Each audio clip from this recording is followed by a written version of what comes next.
শিক্ষকতা বৃত্তিত কালিমা হানিলে পুনৰ এজন লম্পট শিক্ষকে বিদ্যালয়ত প্ৰধান শিক্ষক নথকাৰ সুযোগ লৈ ছাত্ৰীৰ সৈতে কৰিলে জঘন্য কাণ্ড। নাৰায়ণপুৰৰ বৰবৰী মাধৱদেৱ প্ৰাথমিক বিদ্যালয়ত সংঘটিত হৈছে এই নিকৃষ্ট কাণ্ডটো। ৰাজ্যত পুনৰ শিক্ষকৰ কামনাৰ বলি হ'ল এগৰাকী নাবালিকা ছাত্ৰী। বিদ্যালয়ৰ ভিতৰতে অমলাজ্যোতি বৰুৱা নামৰ এজন লম্পট শিক্ষকে উপৰ্যুপৰি ধৰ্ষণ কৰে ছাত্ৰীগৰাকীক। আশা কৰা নাছিলোঁ এনেকুৱা এটা ঘটনা যে ঘটিব পাৰে বুলি ভবা নাছিলোঁ।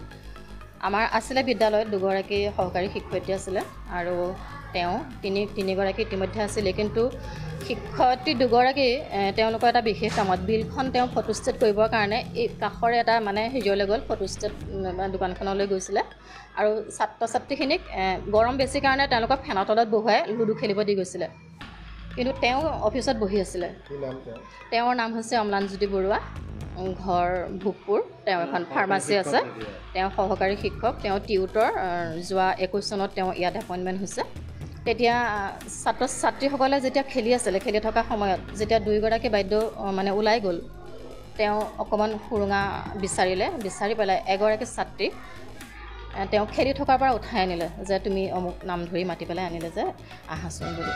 তাৰপৰা তেওঁক আনি পেলাই অফিচত তেওঁ চকীত বহি আছিলে চাগে, মই ধাৰণাটোহে কৰিছোঁ, বহি আছিলে। তেওঁক কেনেকুৱা ধৰণৰ টাচ কৰিছে সেইটো মই ইতিমধ্যে ভালকৈ মই গম পোৱা নাই, যিহেতু মই আজিহে স্কুলত জইন কৰিছোঁ। আৰু তেওঁক মুখত সোপা দি লৈছে বুলি তেওঁ অভিভাৱকে মোক জনাইছে। মোক এখন এপ্লিকেশ্যন দিছে, মই তেতিয়া গুৱাহাটীত গৈ পাইছোঁগৈহে জাষ্ট। তেতিয়া সেই এপ্লিকেশ্যনখন যেতিয়া দিলে মই দেখি পেলাই নিজেও বৰ দুখ লাগিলে। আৰু এতিয়া মই কি ষ্টেপ ল'ম? মই আছোঁ গুৱাহাটীত, জাষ্ট গৈছোঁ মোৰ চিকিৎসাৰ বাবে। ফালৰ পৰা মই এটা ষ্টেপ তেখেতক মই অলৰেডি বন্ধ কৰি ৰাখিছোঁ। তেওঁ শনিবাৰে ইয়াত অহা নাই, আহিবতো নোৱাৰেই, কাৰণ আহিলে হয়তো কিবা অপ্ৰীতিকৰ কিবা এনেকুৱা ঘটনা ঘটিব পাৰে।